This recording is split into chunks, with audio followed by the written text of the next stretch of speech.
दोस्तों, एक कॉमन सवाल जो कि हर किसी म्यूचुअल फंड इन्वेस्टर के दिमाग में होता है, एक फ़ंड से दूसरे फ़ंड में क्या हम स्विच कर सकते हैं। यानी कि मान लीजिए मेरे पास कोई HDFC का स्मॉल कैप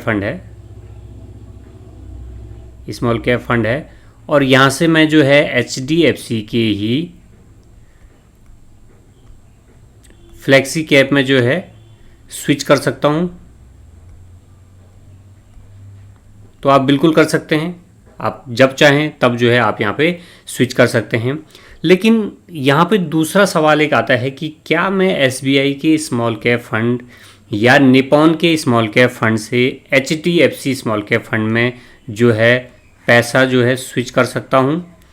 तो इस कंडीशन में या हम ये माने कि HDFC के स्मॉल कैप फंड से हम SBI के स्मॉल कैप फंड में पैसा स्विच कर सकते हैं। तो यहाँ पे डायरेक्ट ऐसी कोई सुविधा नहीं है कि आप पैसा यहाँ पे स्विच कर सकते हैं। यानी कि एक फंड हाउस, ये जो है फंड हाउस है HDFC और ये है SBI, ये दोनों जो है अलग अलग फंड हाउस है।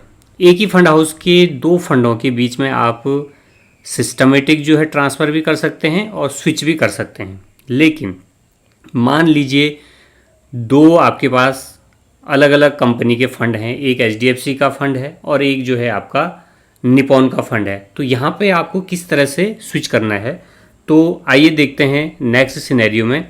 अब यहाँ पे आप देखिए, ये आपका जैसे SBI का स्मॉल कैप फंड है, यहाँ पे आपके 1 लाख रुपए हैं और आप इसको स्विच करना चाहते हैं HDFC के स्मॉल कैप में। तो यहाँ पे क्या करेंगे आप, तो यहाँ पे आपके पास एक ही ऑप्शन आता है कि सबसे पहले आप इसको रिडीम करें 10+3 डेज़ में, यानी कि जब आपने ट्रांजैक्शन किया उसके तीसरे दिन जो है ये आपके जो है बैंक में ये पैसा आ जाएगा। और फिर जैसी पैसा आता है तब आप जो है HDFC स्मॉल कैप फंड में उसकी ख़रीदारी कर सकते हैं। यानी कि HDFC फंड में आप इस 1 लाख रुपए को डाल सकते हैं। इसी तरह मान लीजिए आप जो है HDFC स्मॉल कैप फंड में जो है आपके 1 लाख रुपए हैं और आप इसे स्विच करना चाहते हैं SBI की स्मॉल कैप फंड में। तो प्रोसीजर सेम है, आपको पहले से रिडीम करना है 10+3 डेज़ में जो है आपके बैंक अकाउंट में जो है ये पैसा जो है क्रेडिट हो जाएगा। और उसके बाद जैसी क्रेडिट होता है उसके बाद जो है आप वापस जो है SBI का जो है स्मॉल कैप फंड में जो है बाई कर सकते हैं। तो ये यहाँ पे तरीका है कि दो फंड हाउस के बीच में यदि आप स्विच करना चाहते हैं तो डायरेक्ट कोई ऐसी सुविधा नहीं है, आपको पहले रिडीम करना पड़ेगा और फिर बाई करना पड़ेगा।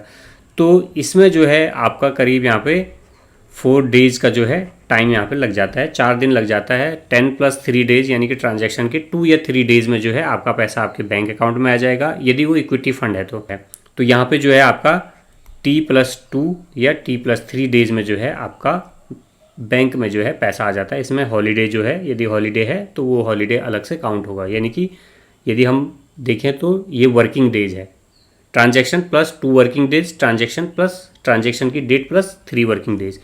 तो इस तरह से यानी कि 4 डेज़ के अंदर जो है आप जो है एक फंड हाउस के फंड से एग्जिट करके दूसरे फंड हाउस में जो है आप बाइंग कर सकते हैं। लेकिन यदि सेम आपके पास मान लीजिए यहाँ पे हम SBI छोड़ के यहाँ पे हम HDFC का आपके पास मिड कैप फंड है, तो यहाँ पे आपके T+3 डेज़ में जो है ये स्विच हो जाएगा। आपका ऑप्शन आता है, पोर्टल में आपने लॉगिन किया और वहाँ से जो है आपको इसे स्विच कर सकते हैं।